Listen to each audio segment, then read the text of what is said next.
I'm still in the Yerushalayim headspace. Oh, my dog, Ayur Agleinu. Oh, my dog, Ayur Agleinu.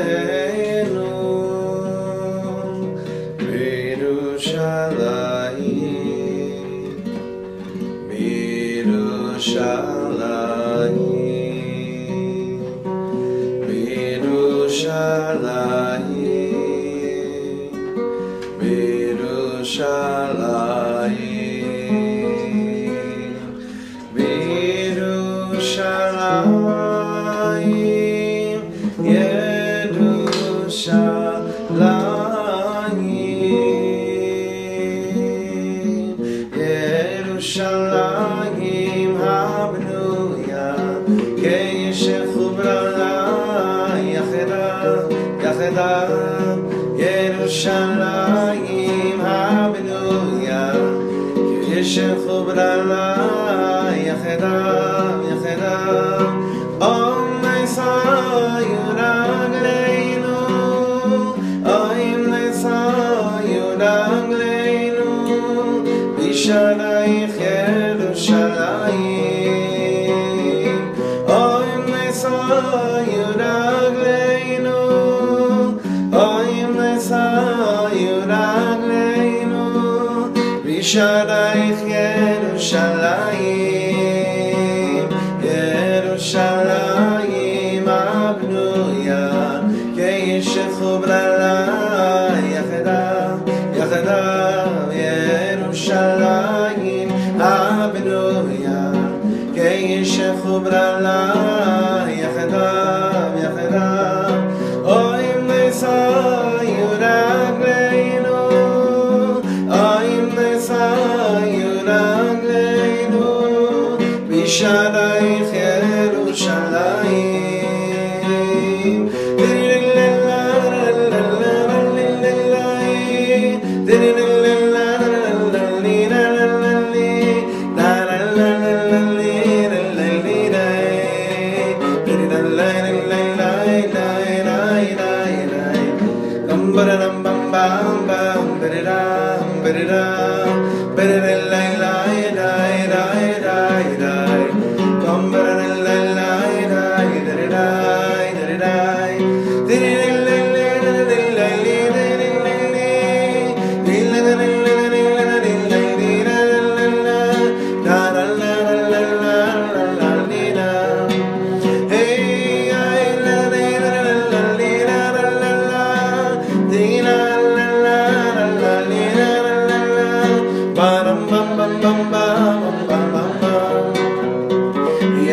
Yerushalayim habnuya, Yeshchubrala yachedam yachedam.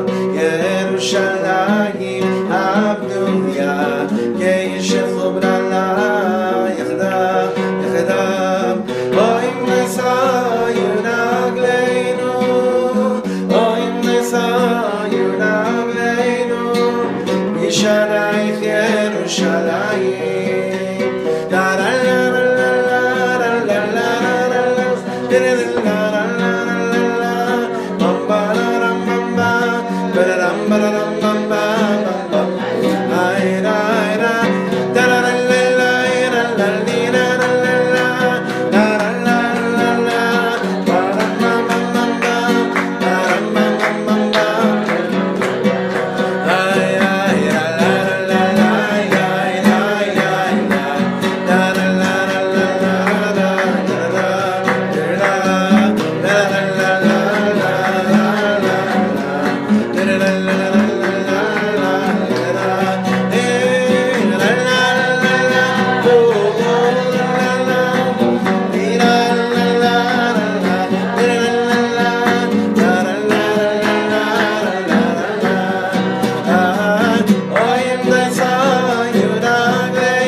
Chaim, Baruch Atah Adonai Eloheinu melech haolam shehakol nהיה b'dvaro.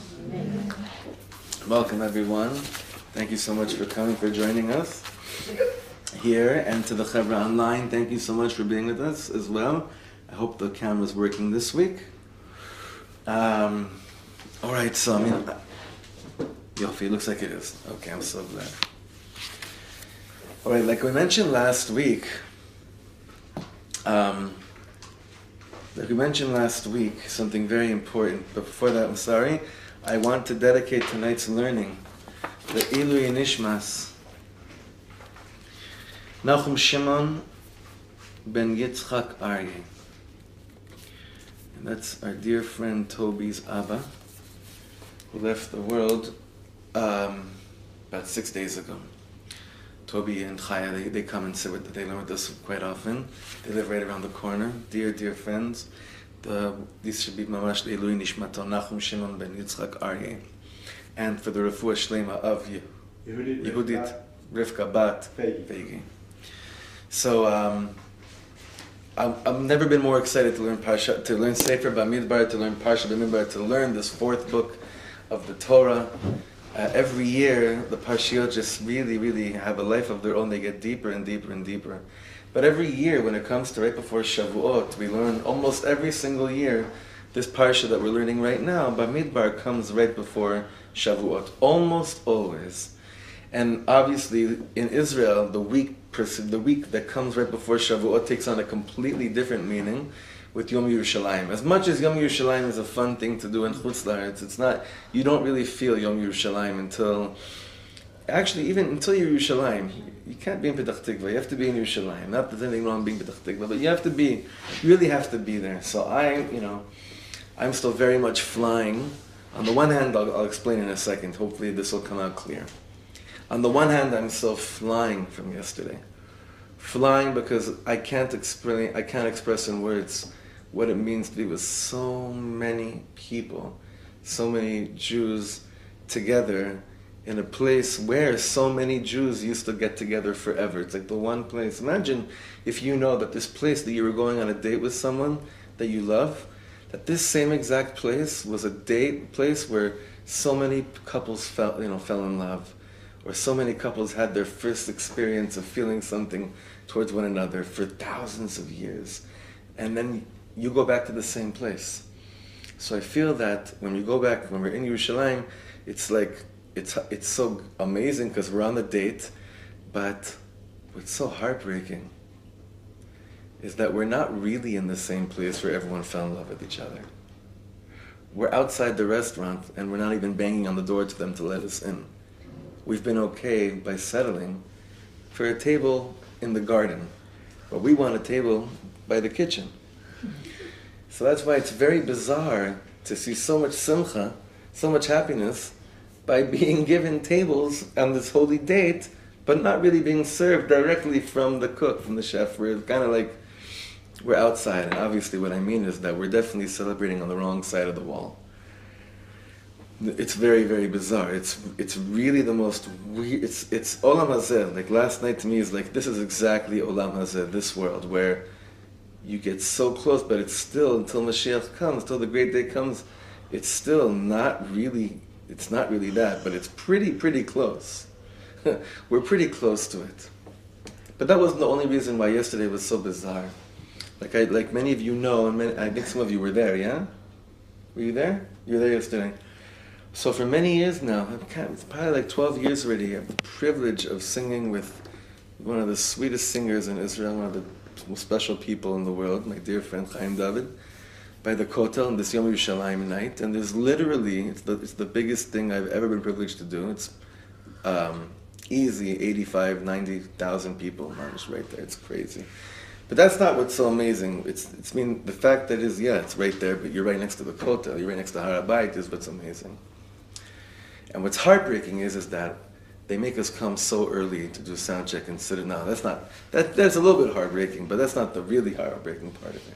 We get there very early to avoid traffic, to avoid the jams, but then we have to sit there for a long, long time. And last night there were all these politicians that made sure they came exactly when the 80, 90,000 peaked.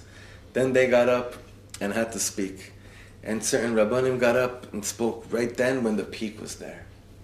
And that was probably what was more heartbreaking than anything. And I hope they all mochel me, they all forgive me. Because we sat there and they had nothing to say. Nothing to say. You know, if you're with 90,000 people, there's a chance to connect to 90,000 people. What would you do? What would you say? I probably wouldn't say anything. Well, that's for sure. You know, I would daven. It's like the chief rabbi of the Kotel. I will say this to his zchut. He said it's a time for Kabbalat Ol Malchut Shamayim. Well, let's all say Shema Yisrael together. That was high, but the rest there was nothing there. So you feel like, wow, there's an opportunity for so many people to be together. Yom Yerushalayim, a few nights before Shavuot, the holy city. How much are we opening our hearts in prayer, in longing for something much deeper, instead of proclamations like Yerushalayim won't be divided. I don't even know what that means anymore. That statement's just very bizarre anyway. We're so divided amongst ourselves, as if it matters if it's divided. Anyway, it was just a night of a potential. That's what I felt like. A huge, huge, huge potential. This whole Yom Yerushalayim. But anyway, it should be a zchut that I'll be able to tell my children one day, hey, you see, look over there. And we'll look from Har HaBayit over to, you see, remember, you see there? Yeah. What was there? Like, you know, right there, like, where there's just nothing. Like, yeah, there's a little kollel there, there's a nice little Breslover kollel, Dakota. Yeah, that's where we used to hang out, and everyone was, why were you guys so happy being outside over there? Yeah. That's the question I was waiting for so many years. You'd ask me that question. Why were you guys so happy dancing over there? Anyway, that's what I had in mind when I was there last night. So, we're going to go right to it because this Shabbos of BaMidbar and this amazing, amazing Sefer, like I said, almost always happens that we learn Parshat BaMidbar the Shabbat before Shavuot.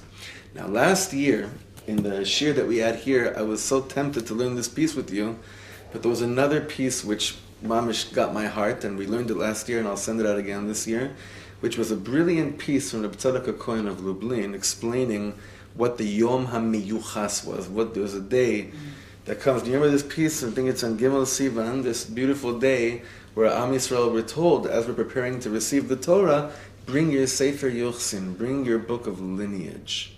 It's called the Day of Lineage, and it was a very important teaching, which I'll be sending out as well.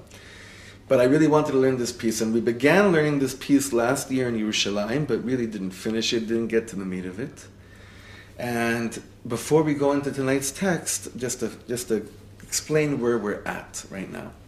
Because we are learning Parshat BaMidbar, and all the commentators try to connect the fact of Mount Sinai to Matan Torah, meaning the fact is the fact of the whole concept of a desert is a prerequisite to understanding what a Torah is. All the Mefarshim speak about this. Why did it have to be in a desert? Why did the giving of the Torah have to be in the desert? And here we are, the Shabbos before Shavuot, and it talks about the Midbar, the desert. Well, what else happened in the desert, which was the beginning of something very strong? I saw Rabbi Eger just speak about it. What else happened in the desert, which was like the headquarters for something tremendous? It was Moshe Rabbeinu's revelation. Moshe Rabbeinu becoming the leader of Am Yisrael happens to him in the desert.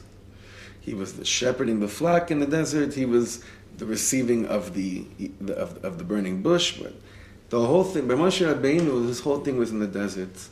So I was thinking about it. It could be that the whole giving of the Torah in the desert is just like paying tribute to Moshe Rabbeinu, maybe on a certain level, on a really far out level. It's like the whole thing was that it had to be here because Moses, you are so completely desolate of ego, like the desert. It had to be like this just to give it to you, Mamash, just to give it to you. We're doing a whole Matan Torah just in your honor. But I want to say a few more things before we go inside the text, and it's not such a long text, but it's very important. It's very important to do this. Very, very important to do this. We right now are in Rosh Chodesh Sivan, which begins right now. Like we said, there's a few Sivan babies in the room already right now. When there was just 4 of us in the room, 75% of us were Sivan babies. Anyone else born in Sivan? My sister-in-law just had a baby girl. Mazel tov. That reminds me, I said it before we were on camera, my sister just had a baby boy on Shabbos. It's a big simcha. So, this is mamash in the schus of all the children that are keeping us alive. I want you all to pay really close attention to where we're at right now as we're approaching Shavuot. And it really is in connection to Parashat BaMidbar. Reb Shlomo says a teaching from the Ishbitzer like this. On the first day, Rosh Chodesh Sivan, Torah Mamash says it, by Yom Hazeh, Ba'u Midbar Sinai. We came to the mountain by Yom Hazeh, on this day. And Chazal, our sages, teach us the importance of understanding why we have to know that it happened on Rosh Chodesh Sivan and what took place during Rosh Chodesh Sivan. The first 3 days of the month of Sivan play a crucial role in understanding what will take place by the end of the week, which is receiving the Torah. So listen to this is awesome. On the first day, we're going to go just the 3 days and then go deep inside the text. On the first day, when we got to Har Sinai, the Ribono Shel Olam told us nothing. There was no talk. No one said anything. It's okay. On the first day of Sivan, the Ribono Shel Olam didn't say anything. There was absolute quiet. On the second day of Sivan, God tells us something. What does He tell us? V'atem tiyul ni mamlechet goanim vegoy kadosh. You shall be for me a kingdom of priests and a holy nation. That's what we were told on Bet Sivan. And on Gimel Sivan, what were we told? The mitzvah of, the commandment of Hagbala. Shloshet Yimei Hagbala. The God says, okay, now you're not going to go forward anymore. Now until here. You don't go to the mountain. And you don't do other things. You refrain. These were the first 3 days of Sivan. Again, the first day of Sivan, silence. God doesn't say anything to us. And Chazal tell us, I think it was a machmas chulsha de orcha, because of they were so tired. Because, by the way, how long were they walking around for already? Approximately. How long had they been just walking around day after day? About 44 days, let's say 45 days, right? So they're walking and schlepping. Chazal say, machmas chulsha de orcha, because they were just weak. They were so tired. God says, you know what? Just shluff a little bit. I'm not going to burden you. Just encamp here. Make sure you're here. It's fine. Then the second day, God says to them, okay, now that you rested, you got a little bit of quiet, now I want to tell you, I want you to be for me a kingdom of priests. Big stuff. And on the third, which means, Reb Shlomo says, name of the Ishbitzer, you all have potential to mamash be like infinite. Kingdom of priests. You know, a Kohen, he's working in the Holy of Holies. He's working in the holiest place in the world. He's involved with such kedusha. He's involved with such holiness. Amazing. Out there. Infinite. It's eternal. There's so many things to do. Then God says to them, okay, on the third day, hakbala, which means mukbal. Now you're limited. So what did we have on the second day and the third day? The Torah of infinity. And on the third day, the Torah of... Yeah, Ariel, I think you taught me this word. Was it you? Finitude? Did you teach me that many years ago? Could be? I don't think so. No, it doesn't sound like... I feel like the group... Yeah, we made it up. Did we make it up? Yeah. Okay. For some reason I thought it was, yeah. Finitude. Finitude? Finitude? Not infinite, okay? Finiteness. That's what Reb Shlomo called it. And this is an amazing and important lesson that the Ribono Shel Olam is teaching us before we receive the Torah. On the first day, just be quiet, relax, come, welcome, take off your shoes. It's not really exactly what it's about. We're not going to get into maybe next year we'll talk about why God didn't tell us anything the first day we got on Rosh Chodesh Sivan. But the second day is Vatem Tiuni Ameches Gani V'Goy Kadosh. If you're really one with what I'm about to give you, you could be not just like the mufcharim, the chosen ones will be priests. All of you, I'm a kingdom of priests. And this is obviously the week of Malchut. This last week of Sfirat Omer is always the week of Malchut, the week of becoming a king. And it's shining into us very deeply, the potential opportunity that each and every one of us can mamish become a priestly king. Reach the stars. But then God says, okay, but now you have to know there's limits in life as well. And this is a place where each of us are trapped in as a Yiddish neshama. We have something that we're made out of that makes us think that we can do anything in the world. When we're tapped into certain specific things, really, let's just call it spade for spade. When we're in the Torah, not just as spectators, but when we're living, breathing Torah. When Torah is not a subject or a shiur that I go to, and that's my connection to it, but it's that which leads my life. I'm not finite, I'm infinite, I can do anything. I want to be able to do anything in the world. And that's amazing. However, where do I live? I live in a world where it's after the sin of the tree of knowledge. I'm in a world, I'm in a body of zmani, of everything's temporary, of finite. I want to teach my children the secrets of the world. But I first have to teach them Aleph Bet. I want to experience such infinite love with my spouse. But I have to know what it means to give them a cup of coffee, or for the health freaks, and just a cup of water, right? If I'm exhausted and they're exhausted, it's finite. I have to go back into a finite world of, doesn't matter if I'm feeling, I could be like, oh, sweetie, I just feel so infinite. Don't you feel like I'm bringing you a cup of water? Isn't it so infinite, right? This is so infinite. Like, it's amazing, you know what? We don't even have to respect each other the way the world respects each other. That's so, finite. That's so old school. Let's just, know in our hearts we respect each other to that. It doesn't work like that, right? We know that. It doesn't work. And it's like this with everything in life. And the dichotomy, that clash between the two, is really what makes it very, very hard for us to feel that we have a way in this world, because there is a very strong part of me that's infinite. My neshama is infinite. And yet my goof, which I'm supposed to sanctify, keeps on bringing me down to this world. It's mamish, Bet Sivan versus Gimel Sivan. It's these 2 days against each other. And yet this is a preparation for receiving the Torah. So having said all that, we're going to look into tonight's text. The beginning of it I learned with some of you last year in Yerushalayim, but we took it to another place. And it was very important for me that we try to do this again. And this time a little bit differently. And it's not too long, but I think we could do it with a lot of beauty. It's good. I mean, I already benched Sphira, so I could say this is really like in the schut of the Sphira of tonight, which is Tiferet Sheba Malchus, the beauty of becoming a king. The beauty of governing. And also, I heard today, I heard a Gewalt Wort, name of the Maharsha. He says that Rosh Chodesh is the Gematria. Rosh Chodesh is the Gematria David Melech Yisrael Chai V'Kayim. It's pretty far out, no? Mm-hmm.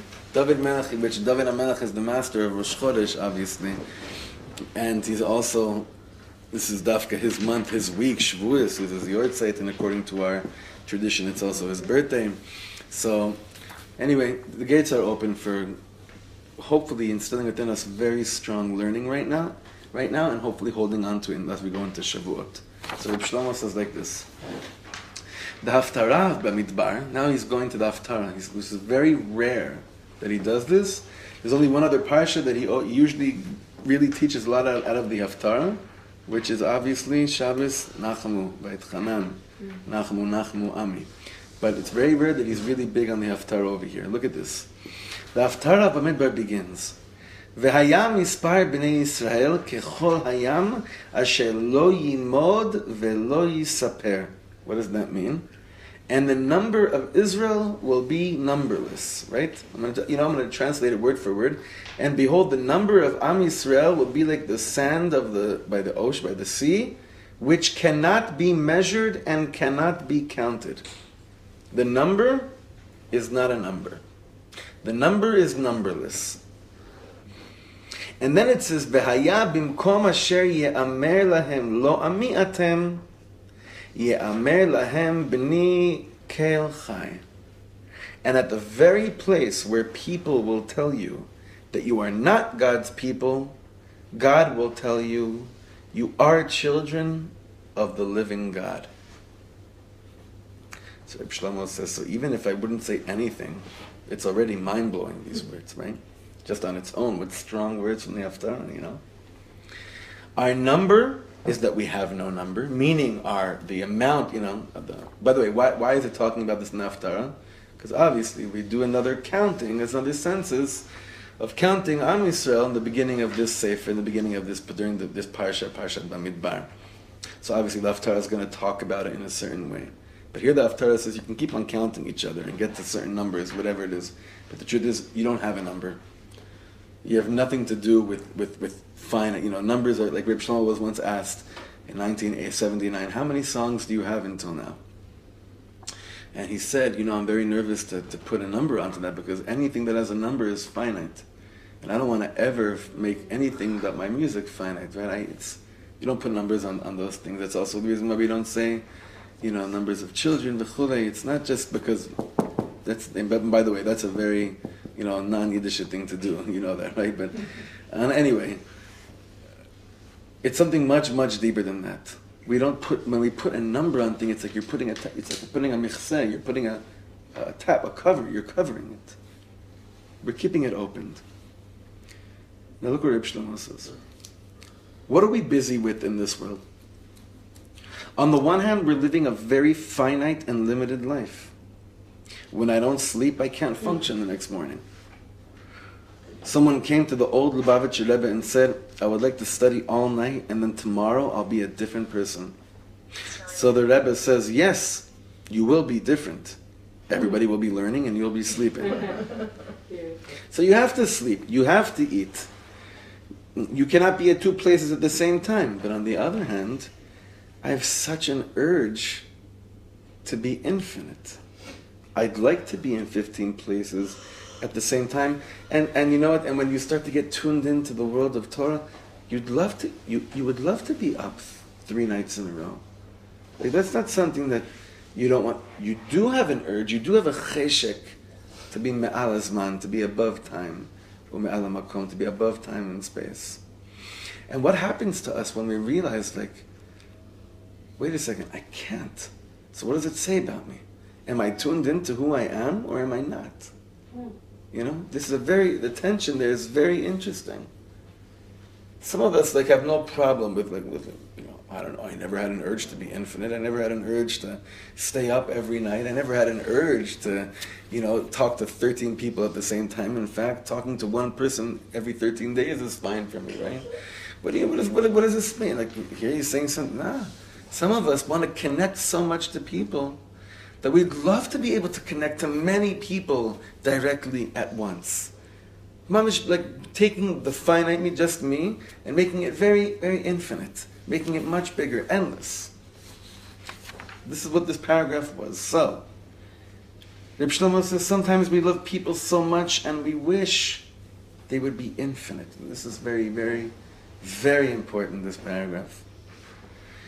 Then suddenly, we're on the third paragraph, then suddenly we find that they also have walls. They're also finite, right? You reach a certain place. Sometimes we're hearing stories about Rabbis, such holy tzaddikim, and then suddenly we come upon a story about them and get so disappointed. Not that they necessarily did anything bad, but we realize they're also, at the table we realize they're also finite.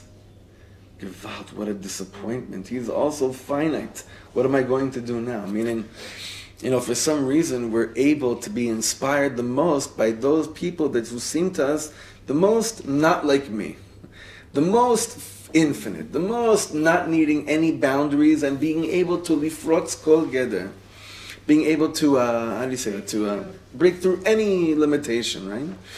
So, and what happens is we put people on such a pedestal, right? Now that's generally our fault. We always go back. That's something that I have to work on. And then what happens to me? My worlds crash. When does my world crash? Not necessarily when I found out that this Rav that I was into committed a crime. It's not that. It's that maybe they were wrong with something that they once said. So then what happens to all the other infinite Torah they taught me? Can't be, because there's a part of him that's finite. Like, I'll tell you an example. Someone once wanted me to meet his Rabbi because he thought it'd be really good for us and and that it could help me a lot. And this Rabbi is very big onto reading names. I was never so much into that, but I said, I have to have emunas tzaddikim and it's fine. So, gave him my name, and 95% of what he said based on my name was pretty accurate, right? But at the end, when we left, my friend said to me, "Wow, did you realize that was an amazing thing, right?" So I said to him, I'll tell you the truth, even if he wasn't accurate with reading my name, all right, but he had really good eitzos on how to live life, I would listen to the eitzos, right? Meaning, like, it's important to know that people have a connection to the beyond infinite, but if it doesn't add up for you, let it not crash and blind everything else that's good that they can give you. But it happens to us a lot when it comes to love, when we love someone. And love is usually, in the lechatchila world, it's always connecting us to the infinite, to something that's so beyond. And yet usually we see that real love only comes through getting through finite moments together. Real love is only about not how do I stay infinite with you, it's how do I stay close to you when we're finite. That's the real love. That's the real love. But really what it is how do I bring moments of infinity into finite moments? And I kind of gave away the rest of the shiur right now, but I don't care. It's important to say that right now. How do I, in the Mina Meitzar, while I'm going through such, difficult times, how do I bring the infinity into that? I don't need to master being finite. We're pretty much like that. I need to figure out a way how to get through those finite moments with that part of me that really wants to be beyond this world. And not the other way around.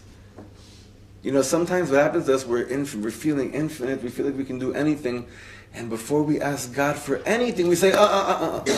Remember, you're just a human being, and human beings don't ask too many things from other human beings, the difference between asking Hashem for something and asking someone else for something. Imagine you call up someone, none of us should ever need it, but if you need a loan, you have a distant cousin or a neighbor that has a lot of money, and you call them up and you ask them for, 50 grand. And whatever it is, they say yes, they give it to you. It's pretty infinite, right? And then when you call them again, like a few months later, and you say, I'm so sorry, I just, I need 20 grand. They say, well, you just came up to me last month and had 50 grand, right? So that's why we don't ask that person, hopefully we don't, ask that person, we just ask him again right away. You know what happens to HaKadosh Baruch Hu when you borrow 50 grand in the morning and by mincha you ask for another $10,000? You know what God says? What took you so long? That's infinite. That's an infinite relationship. What I just said right now is one of the hardest things to truly believe in. It's one because we relate on the level of asking, like when we do with other people, when we ask them for something, it's like a bad vibe of a favor that I know is hanging on my shoulder. And then it's slow na'im already, then we see each other on the street, it's not comfortable anymore. We get invited to the same Shabbos table, it just feels weird. Our wives, our friends, then they find out that we did this, and then the whole thing is weird, So, with the Kadosh Baruch Hu, though, it's exactly the opposite. When you come back to the Ribono Shel Olam and say, I need another 20, please, I need another 20 grand, it really is a level of what took you so long. An infinite relationship has no limitations on what you could ask from each other. Not just on what you can ask from each other, but how you feel afterwards. The feelings that come after, they have no ramification, nothing. On the contrary, can you imagine a friend? Can you imagine a friend that you truly get nachas every time they come to you and ask you for something? I'm so happy that you're coming to me. And then you do the same thing in the afternoon. I'm so happy you're coming to me. That's an amazing thing. That's an infinite relationship. It's an amazing thing. Now, can you imagine every time your spouse asks you to do something and you remember how lucky you are that this person that you chose to spend the rest of your life with is the one that keeps on asking you for something? I'm so happy you asked me. And you didn't ask the other person you could have married? Like, if that was consciously what's going on in my mind all day long, every request would be like an infinite request. Now, I know we're speaking really high right now, really, really big. Don't worry, because I don't know anyone that acts like this, okay? Everyone, calm down, everyone. It's a goal. It's nice. Don't kill yourselves if you don't feel it in this lifetime, maybe in another lifetime, but hopefully you can get it done now. To feel infinite with another person means, imagine how God feels when you ask Him for something. And it's a good opportunity right now, the week before Shavuot, to rid yourself of understanding God's answering you like the way someone finite would answer you. Okay, let's look back inside. Now open your hearts, friends. This is a Torah from the Tiferes Yosef. The Heilige Tiferes Yosef is the son of the Baal Atcheles of Radzin.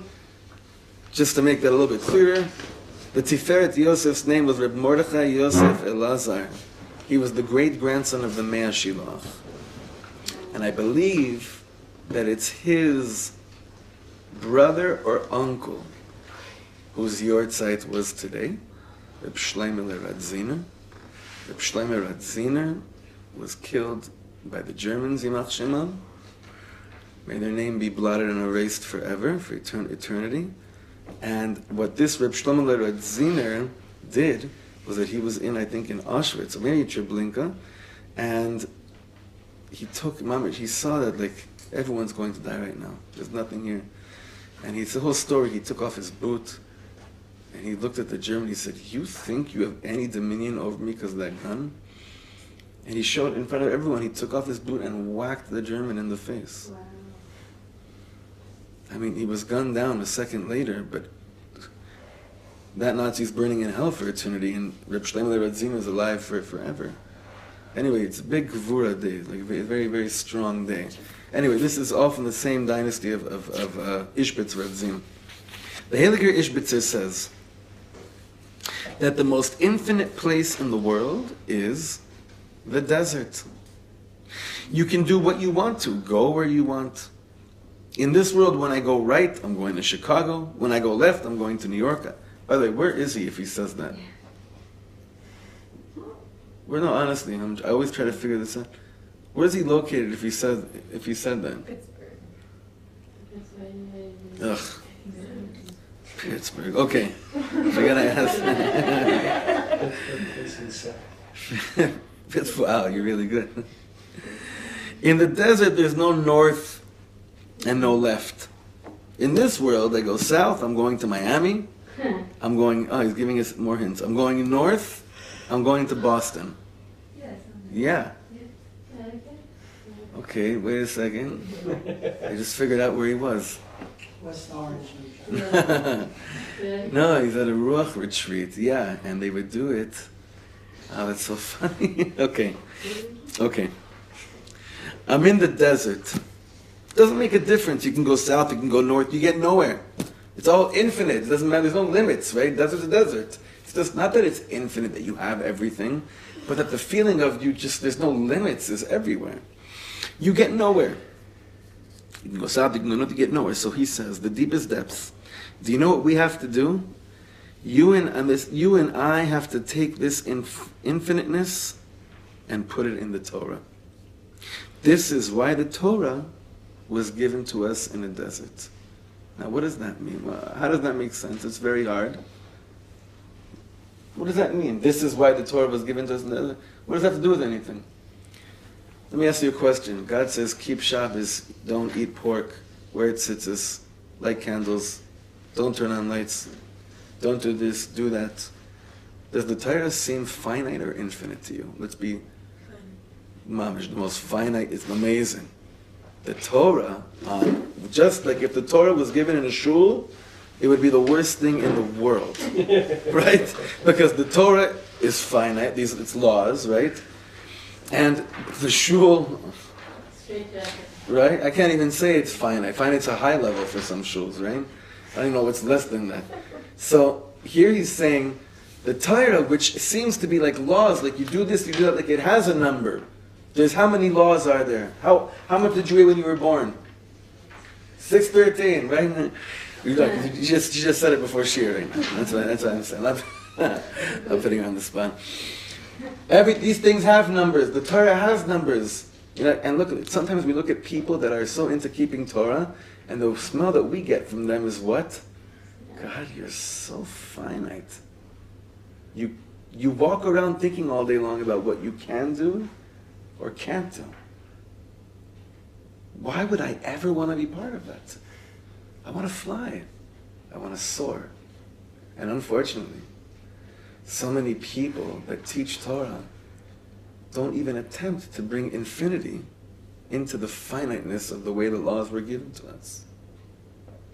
And therefore the taste you get from it is, I don't want to be part of it. Why on earth would a human being want to be part of something like this? Which just limits, boundaries, numbers, finite. So here he's saying, no, the Torah is given. Where is the Torah given? In a place that's just open. You could open to you. It's your thing. It's totally open. There's no directions. There's no miles. No one's counting anything. It's all open. Why? Take that energy and understand that that realm of openness and infiniteness is within every single finite commandment. Put it like this. Do you know how much freedom I get from the laws of Shabbos? Do you know how infinite I become when there's so-called restrictions on what I'm allowed to do and what I can't do in the world? Let's go a little bit more easier for us. You get married. Is marriage infinite or finite? It depends on you, huh? Well, it depends on how sarcastic and cynical you become in the first few years of your marriage to answer that question. But let's be real. Is marriage finite? The act of marriage, is it finite? It's one of the most finite things in the world, right?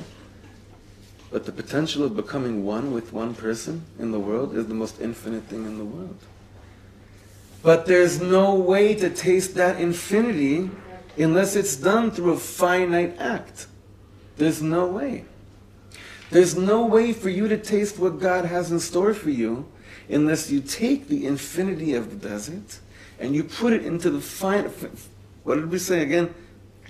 Finitude, finite of each law. You know, the tzaddikim, they could tell you about how free and how large and how just like infinite you could become from the smallest things in the world which seem like they're usher to you, right? This is like the healthiest religious Torah I've ever heard in my life. But obviously it needs a lot more work to grind this. If we could give over to ourselves into a whole generation, how by keeping the halachas that we're taught is actually the only way for us to truly find the most infinite ways of HaKadosh Baruch Hu. Oh, we'd be so amazed. How could we not try to master that in order to give it over to our children? Our children are going to ask much deeper questions than we're prepared for. Be clear about that. However much you think you're prepared, your children are always going to ask you much deeper questions than that. You have to cry over this day and night. And that's what we're getting to right now. How do I see the infinity and the finitude? How could I do it? How could I really feel that by keeping all these laws and by connecting myself to commandments, which seem so brutally finite, how is it possible to feel like I got the whole world in my hands? Are you kidding me? I have barely an Eruv in my hands. I don't have anything to work with. I'm so limited on time, space, everything. Look what he says.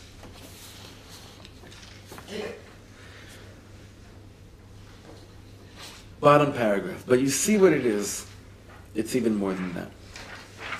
The deepest depths of life is to know that even when you find yourself in the desert, even there, God can show you a way. God can lead you out of the desert to the Holy Land. But just remember, it might take 40 years, and it will probably take 40,000 mistakes on the way. But it boils down to this. When you're in the desert, how much do you cry for someone to give you a map? I want to explain this.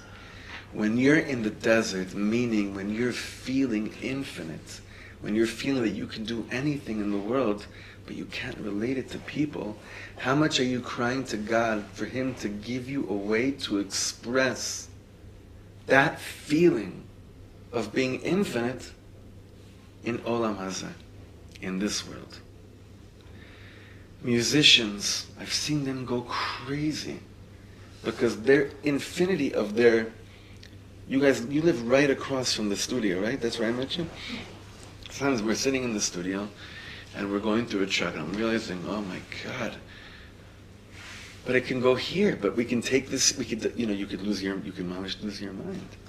So the whole thing seems like a desert. Not that it's desolate, but that you could go anywhere. There's no limitations. It's mamish, an eternal amount of opportunities what to do with it.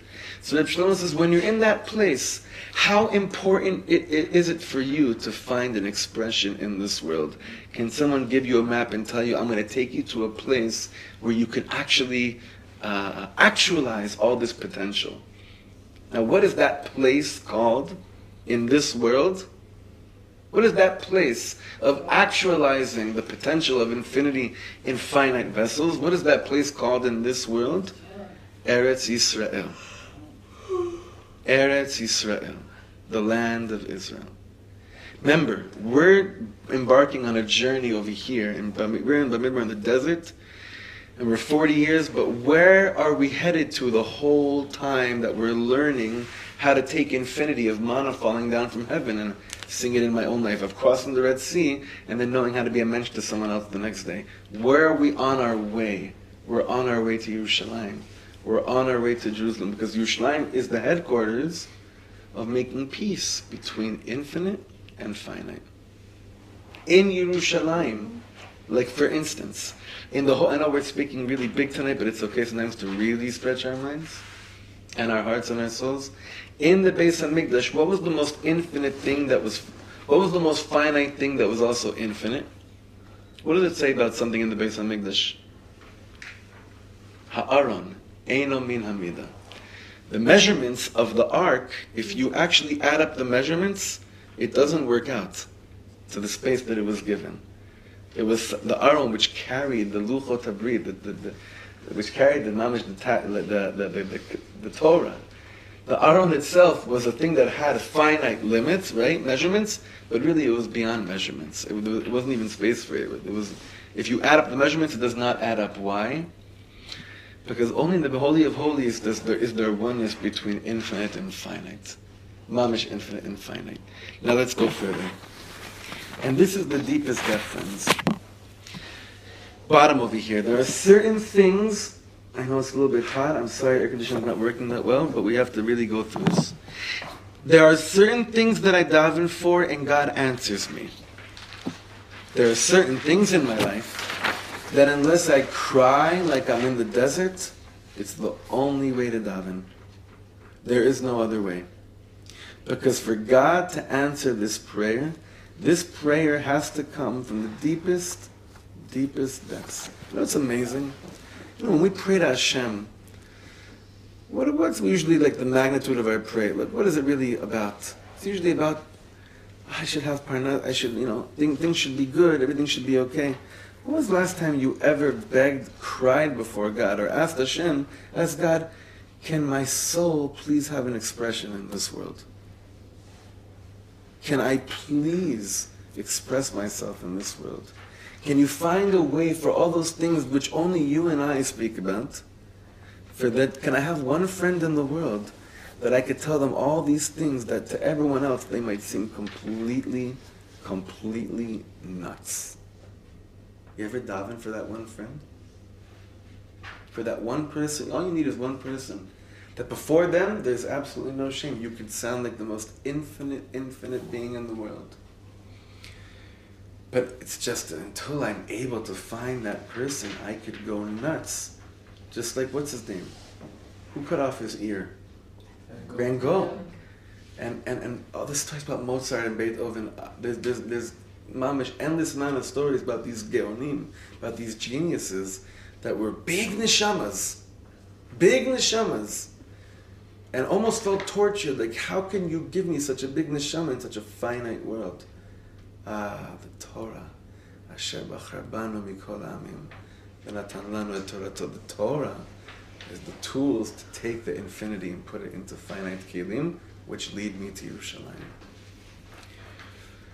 But Reb Shlomo says, you can't just ask Hashem, please give me a tool to express my infinity. You have to cry. You can't say, Hashem, it'd be nice if I had someone that I could express to them my dreams. That's not how you ask for something like this.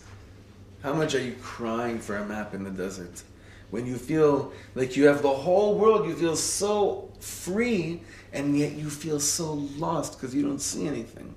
How much are you crying over that? Now, let's make it on a very simple level. I go up to Baron Rothschild. He's back to Baron Rothschild again. Give me $1,000. Doesn't have to be such a gewalt reason. If I go up to him and ask him for $100 million, it better be something important.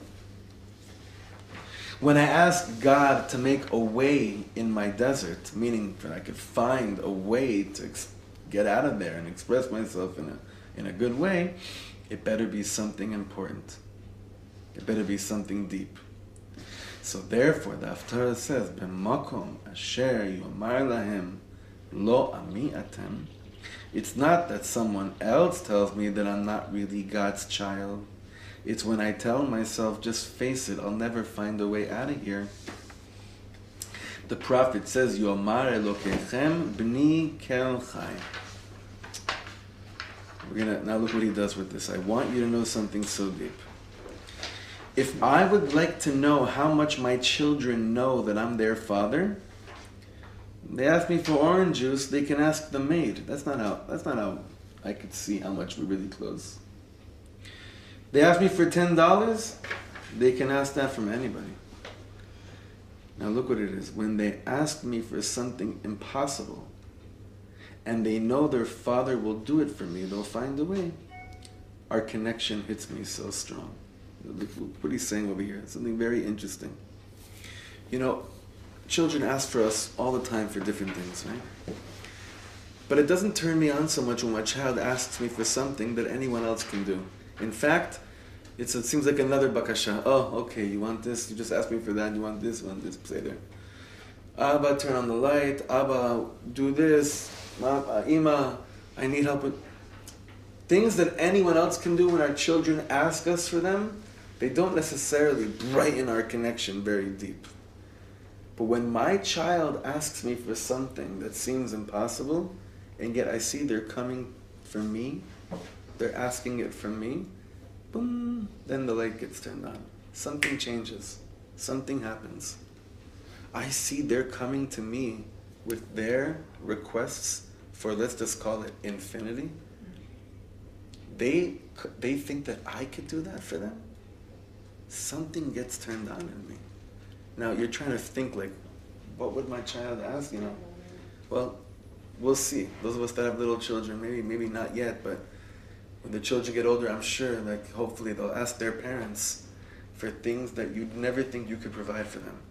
And yet what? The fact that they ask you for it humbles you and honors you so much and instills within you the belief that you can do anything in the world from them. At that moment, the connection between parents and children becomes infinite, more infinite than anything. When they're little and you say, I'll do anything for you, how could you kvetch if they wake you up 5 times a night? Didn't you just say, I'll do anything for you? Why would you tell them, no, you got to go back to sleep? You keep on telling me all day long, but I'll do anything in the world for you. And you do, you mean it. But all the bakashot, all the requests are finite bakashot, they're finite requests. Until they ask you for an infinite request, which then also breaks open your finite capability. That's what children bring. If as long as your child asks you for things and you don't have to work hard on yourself to provide it for them, it's a very olam hazeh relationship. It's a very finite relationship.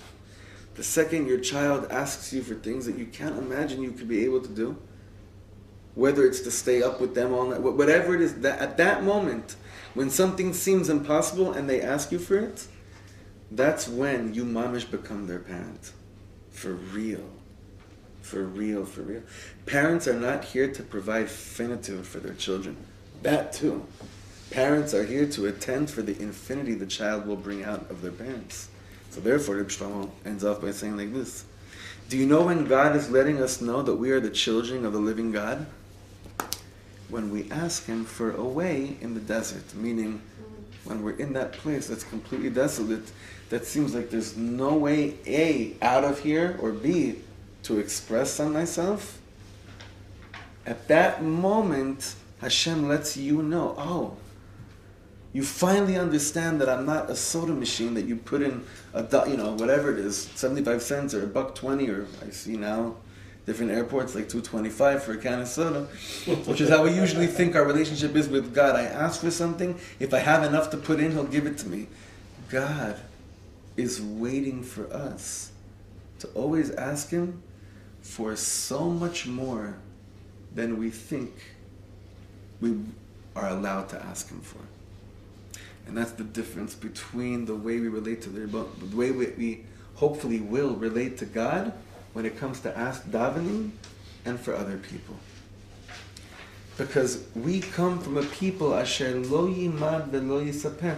If I come from a numberless number, if I come from an infinite people, if there's something about me that knows no boundaries, my first lesson in becoming infinite is checking myself and seeing, what do you ask from Hashem? That's it. You want a good question to guide you preparing for the Torah this week? Ask yourself every day, how far do I go with God? Like really, how far do I go with God? What kind of godly relationship do I have in my life? How much of Hashem do I have in any of my relationships? Or are all my relationships just olam hazeh finite relationships? And obviously we take this with spousal relationships, parents and children. How much of all, and let's say a person doesn't want to start asking these questions. Why? Because everything's good, everything's fine, everything's safe. I don't have any problems with people. My wife and I don't fight. My children, very well mannered. We know when it's time out time and when everything else, everything works, everything's misudar. I don't want to start scratching the surface and realizing that most of my relationships in life are so finite. And most friends that I have, I could never ask them for an infinite request. I could never ask them for them to give me a map in my desert. Why would I want to do that? Everything's working. So you want to spend the rest of your life in such a shallow, Dalit Amos world of laws that don't have any depth? For some people, they will not go deeper with their Talmud Torah. Why? Because the way that they mapped it out, it's fine. If something's not broken, don't fix it. Your thing isn't even broken. It's non-existent. It's not that it's broken. It's not even there. What are you talking about? How many marriages don't even exist? The fact that they're not divorced is the greatest tzlacha. That's not people don't get married in order so that they don't get divorced. People get married to become infinite. But that's the same thing with the Torah. I can't marry the Torah just so that we don't fight. I marry the Torah, I receive the Torah on Shavuos so I can become infinite in this world. And look, you're not going to walk away with answers tonight, I'll tell you that much. Okay, there's no answers. Usually there isn't, but tonight definitely not. Because this concept, this is your own private Yisbodedut. This is not to go to a shiur, and this is not also to give this over at a Shabbos table, obviously. This Yantiv, you have Shabbos and Shavuos, you got a bunch of meals. I'll send out cute vorts, cash tours if you want, but that's not what it's about, because honestly, we want our lives not just full of meaning. We want to go beyond our potentials. We want everything that we're already involved with to really go beyond leaps to everything. You know, if we really x-rayed every single shul that exists on Shavuos, and I don't want to continue the sentences, it's too painful. But last night was Yom Yerushalayim and there were 80,000, 9,000 people dancing by the Kotel. Do you know how finite it was? How could it be infinite if people weren't looking to the other side and not crying? Saying, what the heck are we doing over here? For how much longer are we just going to be happy with the kim'ah, with the little by little by little? At a certain point, God's looking down and say, wait a second. It's not bothering you that you've been waiting to get a table inside and no one's even coming to tell you it'll be another 5 minutes, you just accepted it? This is the way it is?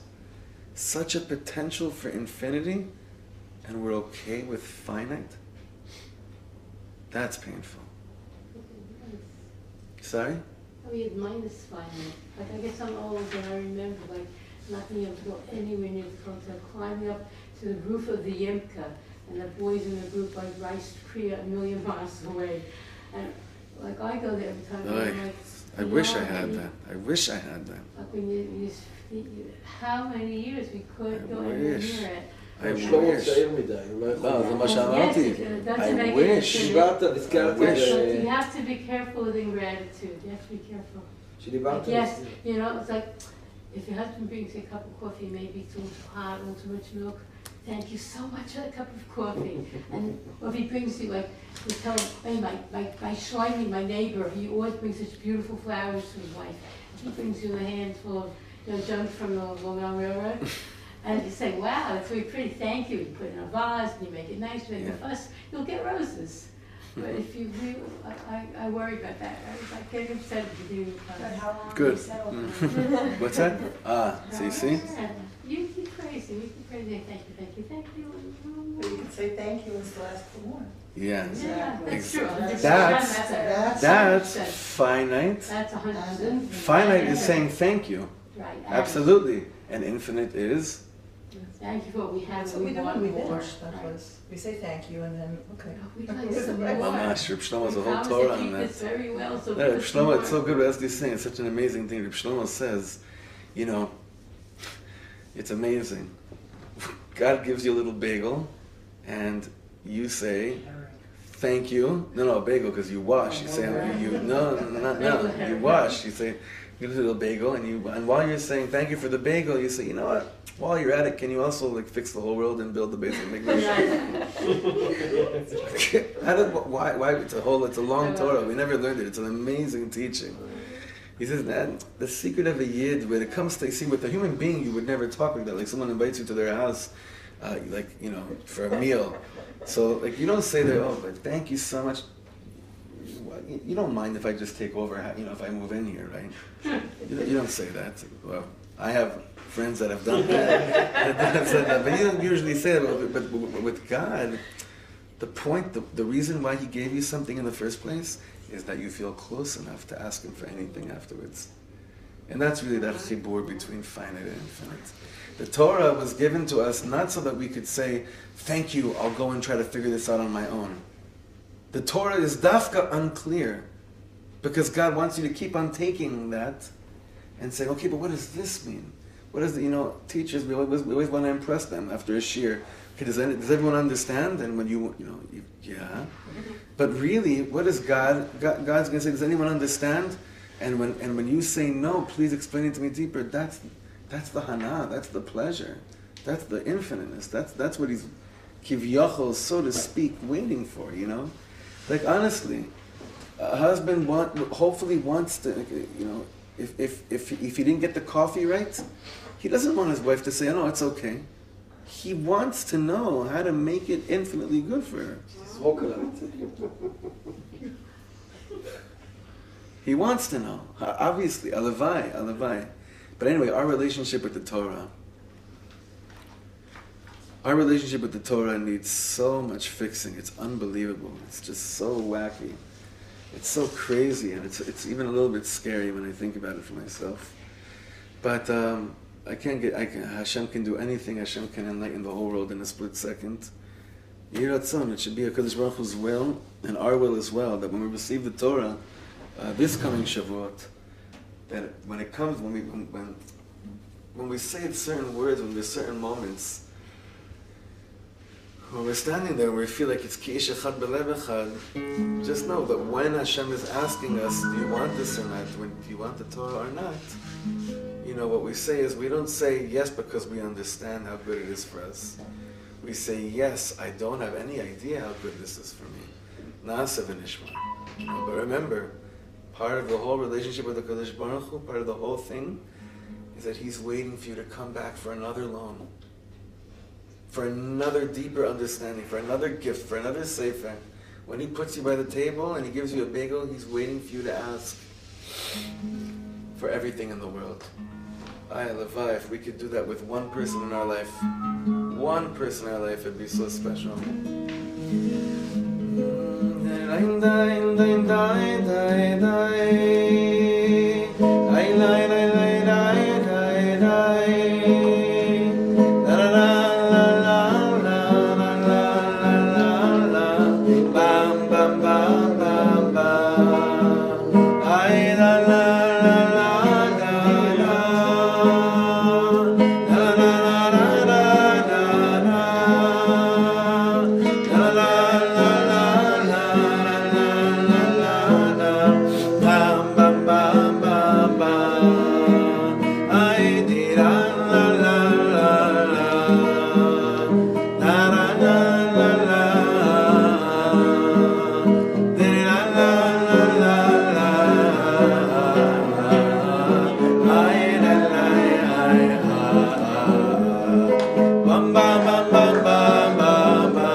It's not really an option or a luxury to have another person in the world that you could be infinite with. It's kind of brought down in Breslov that's like, it's just as important as every other thing in life. It is so, like, it kind of connects to like the learning alone thingy. Like there's certain things you can only learn alone, but there are certain things you can only learn while expressing how alone you are to someone else in the world. If you don't have the outlet to express it, you're limited with understanding yourself. And maybe that's why Chazal say, O chevruta, o mituta, that if you don't have a chevrusa in this world, it's like you're not really alive. So anyway, I think that getting close to Matan Torah is also a certain good avoda, is to not be too depressed. If you ask the question, do I have that one relationship in my life, and the answer is no, well, start off by crying to God like you're in a desert needing a map. Perfect time to cry out for that. It's not a luxury. It's not an option. It is mamish a must. It really, really is. I bless us all to have that, Efrat Hashem. All right, so next week, I'll see you all next week. Shiur is not going to be on Monday night. I have to find out if I can do it later in the week, because David Zeller's Yortzeit. So that's next Monday night. And I'll let you know after. I'll send out an email. I'll let you know exactly when. Anyway, it should be the most beautiful, sweetest, and real, and infinite, and finite shvuas you ever had. Thursday night. Yeah.